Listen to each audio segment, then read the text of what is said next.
తెలంగాణ రాష్ట్ర ముఖ్యమంత్రి మన రేవంత్ రెడ్డికి పొద్దుగాల లేస్తే పొద్దు ఊకేదాకా కేసీఆర్ పేరు ఎత్తకపోయినా, కేసీఆర్ ఆలోచనలు కేసీఆర్ గురించి ఆలోచించకపోయినా ఆయన ఏ పని కూడా షురూ చేయడు, ఏ పని మొదలు పెట్టాడు. ఏదైనా పని చేయాలంటే ఎవరు కానీ గణపతి దేవునికో లేకపోతే ఇంకో ఏదైనా ఇష్టారాధ్యమైనటువంటి దేవుడికి మొక్కుకొని పని ప్రారంభిస్తారు. కానీ మన రేవంత్ రెడ్డి మాత్రం ప్రొద్దున కాలు తీసి కడప నుండి బయట పెట్టాలంటే కేసీఆర్ పేరు దడుచుకున్న తర్వాతనే కాలు బయట పెడతాడు. ఎందుకంటే ఎక్కడి నుండి ఏ ఏ ఏ దిక్కు నుండి ఉప్పెన వచ్చి పడుతుందో మీద, ఏ ఉప్పెనలో నేను ఎడుగొట్టుకోబోతున్నావు అన్న భయంతోనే పరిపాలన కొనసాగిస్తుండట ఇవాళ రేవంత్ రెడ్డి సారు. ఏ సభ పెట్టినా, నేను వరంగల్లో కూడా 50 సార్లు మాట్లాడినట కేసీఆర్ కేసీఆర్ కేసీఆర్ అని. మరి ఇవాళ అధికార పార్టీలో ఉన్నటువంటి ముఖ్యమంత్రి, అధికార పార్టీలో నువ్వు ఉన్నావు, ఇవాళ ముఖ్యమంత్రి హోదాలో కూర్చున్నావు, రాష్ట్రాన్ని శాసించేటువంటి శక్తి నీ దగ్గర ఉన్నది. ఇలా ఒక ముఖ్యమంత్రి నువ్వు రాష్ట్రానికి. అలాంటి వ్యక్తివి ఎక్కడో ఫామ్ హౌస్లో పడుకున్నాడు కేసీఆర్తో ఏం పని కాదు.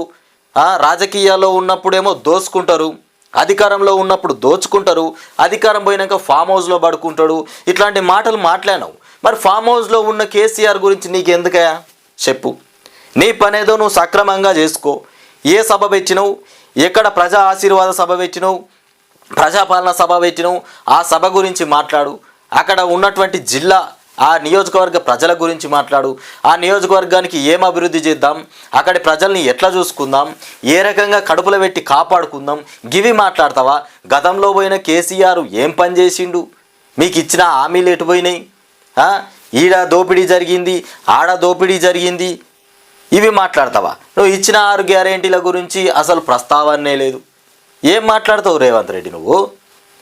కాళేశ్వరంలో 1,00,000 కోట్ల కుంభకోణం జరిగిందంటావు, లేకపోతే సెక్రటేరియట్ గేటు కూలగొట్టి ఆ సెక్రటేరియట్ మంచిగా కట్టలేదు, వాస్తు బాగలేదు, ఈ గేటు కూలగొట్టాలి, కేసీఆర్ ఆనవాళ్ళు లేకుండానే చేస్తాం. ఏం చేస్తావు కేసీఆర్ అనేటువంటి మొక్కలు ఎక్కువ ఉన్నప్పుడు ఉంచేస్తావు. కేసీఆర్ ఆల్రెడీ ఎప్పుడో వృక్షం అయిపోయాడు. రాష్ట్రాన్ని దాటి దేశాల్లో కూడా ఆయన ప్రస్తావన ఆల్రెడీ సాగుతూనే ఉన్నది. కానీ ఎన్నో చిన్నగా మొలకలాగానే ఉందనుకుంటున్నావా నువ్వు ఇవాళ నిద్ర లేచినట్టుగా ఇవాళ మాట్లాడి కేసీఆర్ అయ్యో ఈ మొక్కలు ఎక్కువ ఉన్నప్పుడే నేను జుంచేస్తా, ఇక దీన్ని ఆ వృక్షం కానియ్యా. ఎప్పుడో ఆయన పెద్ద వృక్షం అయిపోయాడు, నీకు ఇంకా తెలవట్లే. నువ్వు ఇంకో కలుగులో ఎలకలెక్క లోపల దాక్కున్నట్టుగా మొత్తం మీద ఇంకా నువ్వు బయట ప్రపంచాన్ని చూస్తున్నావా చూస్తలేవా? ప్రజల్లోకి వచ్చి చూస్తే నీకు అర్థమైపోతుంది కేసీఆర్ అంటే ఏందన్నది. నా వేములవాడలో కూడా సభ గురించి మంచిగానే మాట్లాడినవంట. ఆ సభలో మళ్ళా కేసీఆర్ ప్రస్తావనే తీసుకొచ్చినావు. అక్కడ కూడా హరీష్ రావు ఏదో ఫామ్ హౌస్ కోసం ఎకరాల కొద్ది భూమి లాక్కున్నాడని ప్రాజెక్టు కింద భూమి తీసుకొని తన పేరిట రిజిస్ట్రేషన్ అయిందంట. హరీష్ పేరిట రిజిస్ట్రేషన్ అయిపోయిందట భూమి. ఆ భూమి చిట్టా మొత్తం బయటకు తీస్తా, అది ఎట్లయిపోయిందో తీస్తా అని మాట్లాడుతుండు. ఇవేనా మాటలు మాట్లాడాల్సింది? పక్కపోంటి అక్కడ కవ్వంపల్లి ఎమ్మెల్యే కవ్వంపల్లి ఉన్నాడు, అటుపోతే ఆదిశ్రీని ఉన్నాడు. మరి సిరిసిల్ల నియోజకవర్గం పక్కన పెట్టు, ఇక కేటీఆర్ దాన్ని నువ్వేం ముట్టుకోవు, అదేం కాదు. కానీ మానకొండూరు ఎమ్మెల్యే వచ్చిండు, వేములవాడ ఎమ్మెల్యే ఉన్నాడు. మరి వాళ్ళ నియోజకవర్గాల అభివృద్ధి గురించి మాట్లాడతావా? మళ్ళీ అక్కడికి పోయినా కానీ కేసీఆర్ గురించి సిద్దిపేట గురించి మాట్లాడతావా?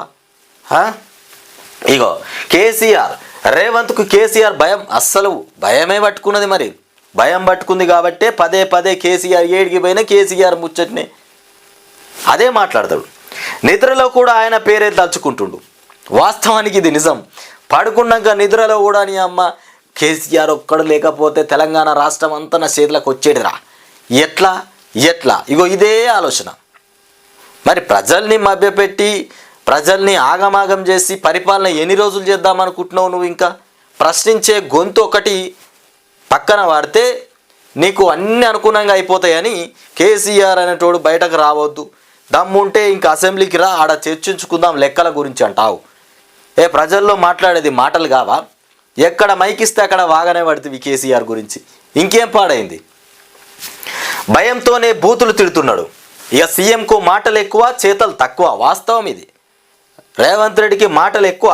ఏమన్నంటే తొక్కి నారదీస్తా, ఉతికి ఆరబెడతా, లాగులో తొండలు జొర్రిస్తా అని మొదట్లో మాట్లాడినా. లాగులో తొండలు జొర్రిస్తా, ఈపులు బద్దలు కొట్టిపిస్తా గీ మాటల ముఖ్యమంత్రి హోదాలో కూర్చున్నోయనే ఈ రకంగా మాట్లాడతాడు. తొండలు దొరికిచ్చుడు, పేగులు తీసి మెడలేసుకుంటా. ఎవరు పేగులు తీసుకొని మెడలేసుకుంటావు? మెడలేసుకునేందుకేనా నేను ముఖ్యమంత్రిని చేసింది? పేగులు తీసి మెడలేసుకునేందుకు? ఇక కాంగ్రెస్ పాలనలో ప్రజలు అన్నీ కోల్పోయారు. ఏమున్నది మరి? అన్నీ కోల్పోయారు, పథకాలన్నీ కోల్పోయారు. ఇక ఈ కులగణన ఒకటి పెడతా ఉంటే మరి ఇంట్లో కూడా ఎన్ని కోల్పోతామో భయానికి కూడా కొంతమంది చెప్తలేరు. కులగణన పేరిట అన్నీ రాసుకుంటా ఉన్నారు కదా, అప్పులు, ఆస్తులు, భూములు ఎన్ని ఉన్నాయి, ప్లాట్లు ఎన్ని ఉన్నాయి. మరి దీని మీద కూడా ఏమైనా మాట్లాడితే ఉన్నవి ఉడుచుకోబెడతాడో ఆయనతో గుండు సున్నా పెడతాడు అనే భయానికి కొంతమంది చెప్తారు, కొంతమంది చెప్తలేరు. ఇట్లా అయిపోయింది అలా రాష్ట్రంలో. ఇక పథకాలు పోయినాయి, ట్యాక్స్లు వచ్చినాయి. ఇది నిజమైన ముచ్చట. పథకాలు అన్నీ పోయినాయి, ట్యాక్స్లు అయితే బరాబర వసూలు చేస్తున్నారు. దేనికైనా పైసలు వసూలు చేసుట్లా మాత్రం ముంగటున్నాడు రేవంత్ రెడ్డి. పనులు చేసుట్లు వెనక పోయినా కానీ పైసలు వసూలు చేసుట్లా ముంగటున్నాడు. ఇక మెడలు వంచైన 6 గ్యారెంటీలు అమలు చేయిస్తాం. రేవంత్ రెడ్డిపై మాజీ మంత్రి హరీష్ రావు మొత్తానికి ఆగ్రహం వ్యక్తం చేస్తుండు. హరీష్ రావుతో పాటు రాష్ట్ర ప్రజలు కూడా ముందుకొస్తారు. మెడలు వంచి సారు వంచితే ప్రజలు ముంగటికి నూకుతారు. ఎందుకంటే 6 గ్యారెంటీలు అమలు చేయాలి కదా. మరి 6 గ్యారెంటీలు అమలు చేస్తామని ఇందిరమ్మ 6 గ్యారెంటీలు అని పెద్ద గుండం తీసుకొచ్చి ఇట్లా పెట్టి ఈడ ఈడ ఈడ ఇట్లా మొత్తం పెడితివి 6 గ్యారెంటీలు. ఎక్కడ 6 గ్యారెంటీలు? ఇక ముఖ్యమంత్రి రేవంత్ రెడ్డికి కేసీఆర్ భయం పట్టుకున్నదని, అందుకే ఇక ప్రెప్టేషన్తో ఇక తిడుతున్నారే. ప్రెస్టేషన్తో తిడుతుండు. మాజీ మంత్రి హరీష్ రావు ఆగ్రహం వ్యక్తం చేశారు. నిద్రలో కూడా కేసీఆర్ని తలుచుకుంటున్నాడని, పరిపాలన చేతకానోడే ఇక తిట్లు తిడతాడని కూడా విమర్శించారు. బుధవారం మహబూబ్ నగర్ జిల్లాలో ఇక కురుమూర్తి స్వామిని దర్శించుకొని మీడియాతో మాట్లాడారు. రుణమాఫీ చేస్తానని ఓట్లు పెట్టిన ఇక పాపాత్ముని క్షమించి ప్రజలను కాపాడాలని కూడా మొక్కుకున్నట్లు చెప్పారు. ఇక మరి హరీష్ రావు గుడికి పోయి ఏం మొక్కుకున్నాడంటే, ఇక ఈ ఓట్లు పెట్టిన ఆ చిన్నకారి ముఖ్యమంత్రి తెలిసో తెలియకనో పాపం తప్పు చేసిండయ్యా దేవుడా, ఆయనను క్షమించు, ఆయన వల్ల మా ప్రజల్ని బలి చేయకు, ఆయనకు తెలిసో తెలియకనో ఓట్లు పెట్టిండు, రుణమాఫీ చేస్తానని ఎగనామం పెట్టుకుంటా కాలం గడుపుతూ ఉన్నాడు, ఆయన మాటలేం పట్టించుకోకు, క్షమించి జర ప్రజలను అయితే కంటికి రెప్పలాగా చూసుకో అని సార్ మొక్కిందట. ఏది? దేవుడికి మొక్కిండట, కురుమూర్తి స్వామికి. ఇక మాట తప్పుడు మోసం చేసుడు ఆయన డిఎన్ఏలోనే ఉంది, ఇది వాస్తవం. ఇక గతంలో కొడంగల్లో ఓడిపోతే రాజకీయ సన్యాసం చేస్తానని ఒకసారి 100 రోజుల్లో 6 గ్యారెంటీలు అమలు చేస్తానని మరోసారి మాట ఇచ్చి తప్పాడని అన్నారు. ఆగస్టు 15 లోపు 42 లక్షల మందికి రుణమాఫీ చేస్తామని చెప్పి ఇంకా 22 లక్షల మంది రైతులకు మాఫీ చేయలేదని కూడా ఆగ్రహం వ్యక్తం చేశారు. మొత్తానికి 42 లక్షల మందికి రుణమాఫీ చేస్తానని చెప్పినటువంటి ముఖ్యమంత్రి రేవంత్ రెడ్డి ఇంకా 22 లక్షల మందికి రుణమాఫీ చేయలే. మరి దీని గురించి ఏం మాట్లాడాలి? ఓట్లు పెట్టే అధికారంలోకి రాగానే రుణమాఫీ చేస్తాం, అది చేస్తాం, ఇది చేస్తాం, బొంద పెడతాం అన్నీ మాట్లాడినావు. ఎక్కడవా ఇవన్నీ? సగం పనులు, సగం ఆటలు గట్లే ఉన్నాయి మరి. ఇగో మిగతాది ఇక్కడ ఉంది. ఇక రేవంత్ రెడ్డి పాలనలో Rythu Bandhu, KCR kit, nutrition kit, Bathukamma చీరలు, గొర్రెలు, బీసీ బంధు, దళిత బంధు, చేపలను, ఇలా అన్ని వర్గాల ప్రజలు అన్నీ కోల్పోయారని కూడా ఆగ్రహం వ్యక్తం చేశారు. అన్ని పోయినాయి వాస్తవానికి. ఎక్కడన్నా కనబడుతుందా అన్నయ్య? ఈ రేవంత్ రెడ్డి పాలనలా రైతు బంధు ముచ్చట వాళ్ళన్న తీసిండ్రా? రైతు బంధు అనేది మర్చిపోండ్రిగా, అది రాదు, వచ్చేదాకా కూడా డౌటే.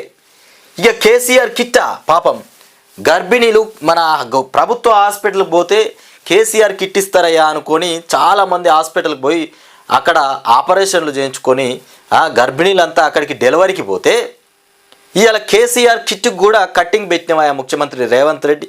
ఇంత పాపం ఎక్కడదా? ఇంత పాపమా? ఇంత ఘోరమైన పరిస్థితి. పేదోళ్ళ కోసం కేసీఆర్ తీసుకొచ్చినటువంటి కేసీఆర్ కిట్ను ఎందుకు కట్ చేసినావు?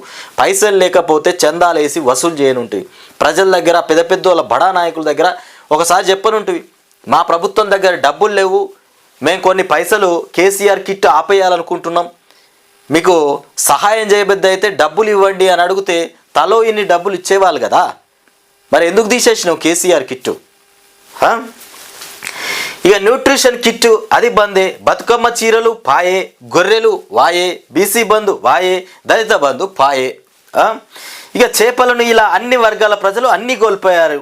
ఇక కాంగ్రెస్ ప్రభుత్వం వచ్చిన తర్వాత సంక్షేమ పథకాలు పోయి కాంట్రాక్ట్ బిల్లు రావాలంటే, బీ ట్యాక్స్ ఇల్లు కట్టాలంటే ఇక ఆ ట్యాక్స్ యూ ట్యాక్స్ వచ్చిందని ఎద్దేవా చేశారు. మొత్తానికి అన్ని ట్యాక్స్లే, ఈ ట్యాక్స్ ఆ ట్యాక్స్ బీ ట్యాక్స్, బొందా భోషణం అడ్డమైన ట్యాక్సులు అన్ని పెట్టి రాష్ట్ర ప్రజల మీద భారం మోపే ప్రయత్నం చేస్తున్నారు.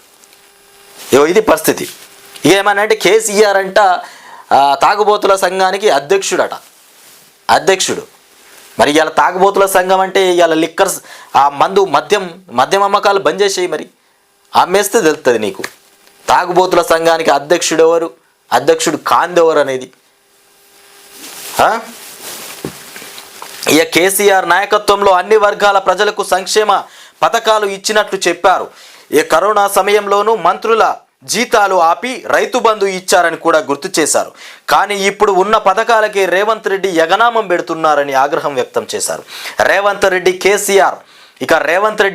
కేసీఆర్కు నక్కకు నాగలోకానికి ఉన్న తేడా ఉందని విమర్శించారు. నక్కకు నాగలోకానికి ఉన్నంత తేడా ఉందట కేసీఆర్కును రేవంత్ రెడ్డికి. ఇకపోతే అందుకే కేసీఆర్ రైతుల సీఎం అయితే రేవంత్ రెడ్డి బూతుల సీఎం. కేసీఆర్ ఏమో రైతుల సీఎం అయితే మన రేవంత్ రెడ్డి ఏమో బూతుల సీఎం. పొద్దుగా లేస్తే బూతులు మాట్లాడాలి, మంత్రాలు కాదు మాట్లాడేది, ప్రజల కోసం పనిచేసే మాటలు కావు, బూతులే. పొద్దున లేస్తే బూతులు మాట్లాడుతానే ఇలా కాలం గడిచిపోతుంది. మొత్తం మీద పొద్దుగాలటి నుండి పొద్దుగా దాకా సమయం అందరు కేటాయించాలంటే బూతులు వినాలి. ఇక పాలమూరు జిల్లాకు నీళ్లు రాకుండా అన్యాయం చేసింది రేవంత్ రెడ్డి, ఇది వాస్తవం. ఇక ఆగ్రహం వ్యక్తం చేసిండ్రు. తెలంగాణ వచ్చిన తర్వాత పాలమూరు ఎత్తిపోతల ప్రాజెక్టును మొదలు పెడితే దాన్ని అడ్డుకునేందుకు అన్ని ప్రయత్నాలు చేశారని అన్నారు. ఇప్పుడు ఆ ప్రాజెక్టు దాదాపు పూర్తి అయిందని కూడా సరిగ్గా పనిచేస్తే 3 నెలల్లో కంప్లీట్ అవుతుందని కూడా అన్నారు. అది చేయకుండా తిట్లతో కాలం గడుపుతున్నాడని కూడా ఆరోపించారు. తెలంగాణ ఉద్యమ సమయంలో రేవంత్ రెడ్డి ఇలాంటి వాళ్ళను ఎంతో మందిని కూడా చూశారని అన్నారు. తెలంగాణ ఉద్యమ సమయంలో రేవంత్ రెడ్డి లాంటి వాళ్ళని ఎంతో మందిని చూశారు. తెలంగాణ ఉద్యమ సమయంలో రేవంత్ రెడ్డి లాంటి వాళ్ళని ఎంతో మందిని చూశాడని అన్నారు. ఇక ఎవరిని తిట్టినా ప్రజలకు మంచి జరగడమే కేసీఆర్ లక్ష్యమని, ఇక 6 గ్యారెంటీ విషయంలో రేవంత్ రెడ్డిని విడిచిపెట్టే ప్రసక్తే లేదని కూడా చెప్పినటువంటి అంశం. ఈ 6 గ్యారెంటీలు ఎగనామం పెడదామని చూస్తున్న రేవంత్ రెడ్డి అస్సలే విడిచిపెట్టేది లేదు. మెడలు వంచైనా నీ 6 గ్యారెంటీలు అమలు చేపిస్తామని చెప్తున్నటువంటి అంశం. ఇక్కడ హరీష్ రావు మాట్లాడుతుండు, తెలంగాణ రాష్ట్ర ప్రజలు కూడా అదే అంటున్నారు. మెడలు వంచైనా 6 గ్యారెంటీలు అమలు చేసేదాకా ఊరుకునే ప్రసక్తి లేదు.